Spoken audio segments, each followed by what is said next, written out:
What is up, everybody? DJ Surf right back at you. My second video in a series for beginner DJs.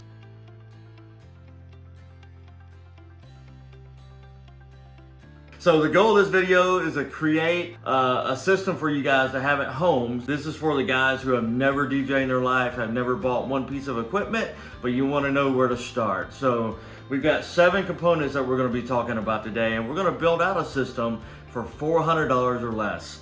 So the first thing is going to be your DJ controller. The second thing will be your laptop or your computer or your iPad or your phone. The third thing is going to be your DJ software. Fourth thing on our list is going to be speakers.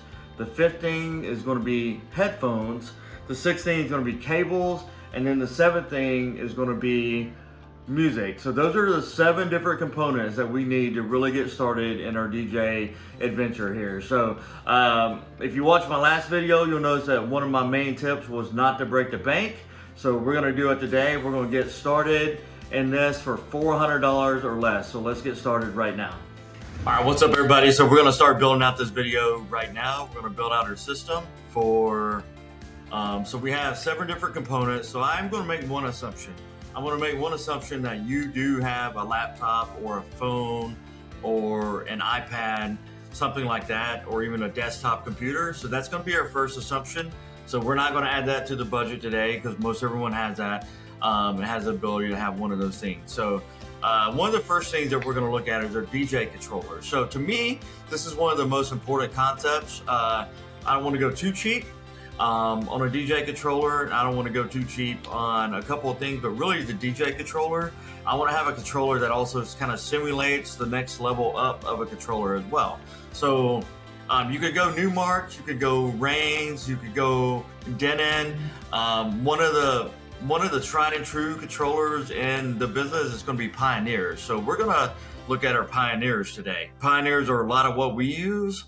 So I'm going to glance at the Pioneers real quick. I've been doing a little bit of research on them already, and you'll kind of notice that I've landed on the Pioneer SB3, and I was able to find one for $195 on eBay. So one of the things we're going to do since we're just starting out is that we're going to try to be creative and see what we can get for $400 or less. So I did find one on eBay. The reviews from the seller are good. I did notice that we go to buy it now. We can get a 1-year protection plan for $20. So what I've gone ahead and done is basically $195 plus $20 plus the shipping taxes, whatnot. So I'm just going to go ahead and factor this in for $230. $230 right here. So this DJ controller specifically is a good starter controller. It mimics everything that you're going to need in the next controller up, the next 2 or 3 levels up. It has a very similar layout to what you're going to look for. It's got your pads right here. It's got your crossfaders, your volumes right here. It has your EQs and some other things as well, some of your effects up top. So this is very similar to any type of controller that you're going to get, that you're going to be getting. Let's say you want to upgrade later. So this is a great starting point, quite honestly. So this right here, $195. Let's go ahead and get our insurance on it for $20 extra. So let's call it $230. One of the other things I want you to notice is on the back end, we've got our USB, which that's going to connect to our laptop, but also we've got our outs right here, our RCA outs. Now, later on when you upgrade controllers, you'll be getting into USB outs. Not USB, but XLR outs, but right now, or 1/4 inch outs. But right now we're just gonna, we've got a small budget, so let's go with these RCA cables out and go from there.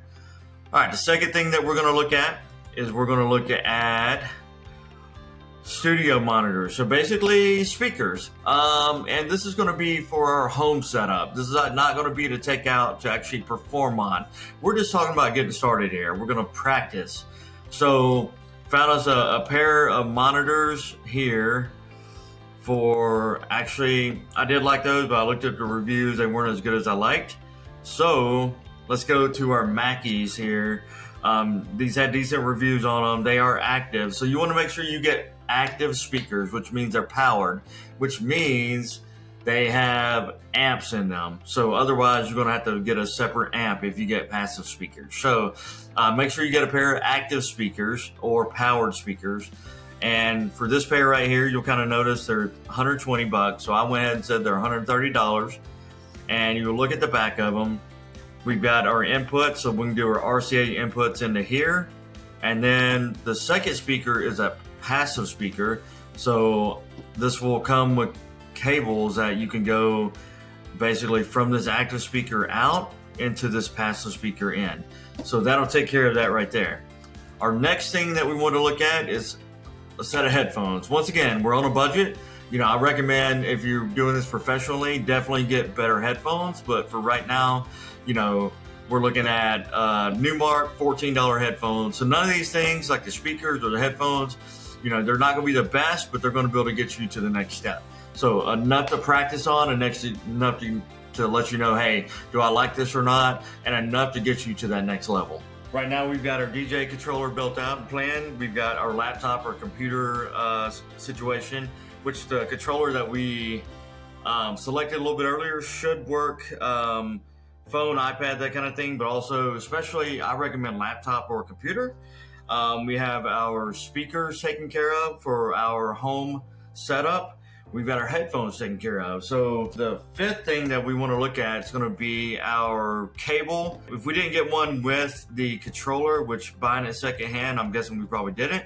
So I'm going to go ahead and get just your standard USB 2.0 to regular USB setup. So I'm going to count this for being $5. You can probably get it anywhere between $3 and $7.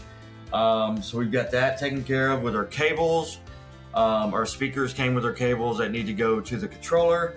We've got our two other components. So our next component is going to be our DJ software. So once you begin to kind of find your mentors or find people that you're around and begin to realize, or I would just recommend downloading all the software. So Rekordbox and Traktor and Virtual DJ, Serato. And the most common ones you're going to find a lot of people use are going to be Serato. I think Rekordbox is becoming more popular because it's linked in with a lot of these controllers nowadays. The thing that I use and the things that a lot of our guys use on our team, or all of our guys use, is a software called Virtual DJ. So you'll notice with Serato, you're looking at essentially $250 for the software or $10 a month. And with Virtual DJ, you're looking at about $20 a month or somewhere in the $400 range. So the pricing's in here somewhere. You can go to their website, but I believe it's about $20 a month. And that's actually what I do. I actually haven't bought it outright. So you're looking at about $20 a month for that, or you could buy it outright if you wanted to. But I would say getting started, just go ahead and just, get the trial versions or get the $20 a month version. And then the last thing you're going to do is you're going to need music. So there's so many different places to get music.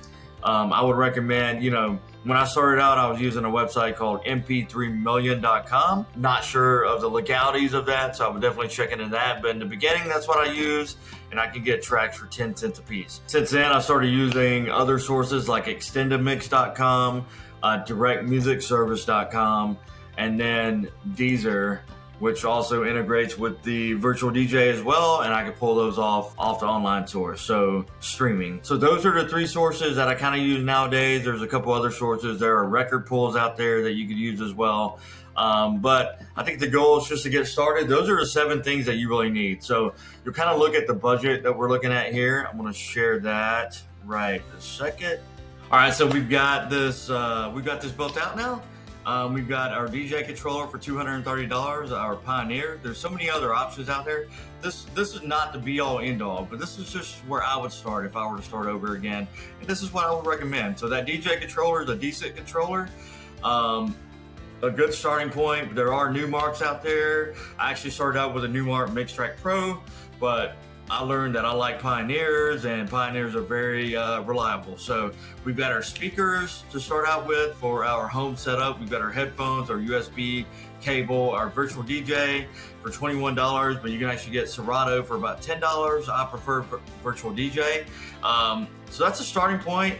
for $400 right there to get you started. You get all these things in, you'll build a rock and roll and really get started to see if you like this or not and really get started practicing. So this is a great place to start. $400 or less depending on which software you use. And yeah, so looking forward to sharing more tips in the upcoming videos, but I wanted to give you guys out there who have never done this before a good starting point and a really good base to get started and to get this thing going. So we'll see you guys on the next video. Don't forget to like the video, subscribe to the channel. I really appreciate that, and we'll see you guys soon.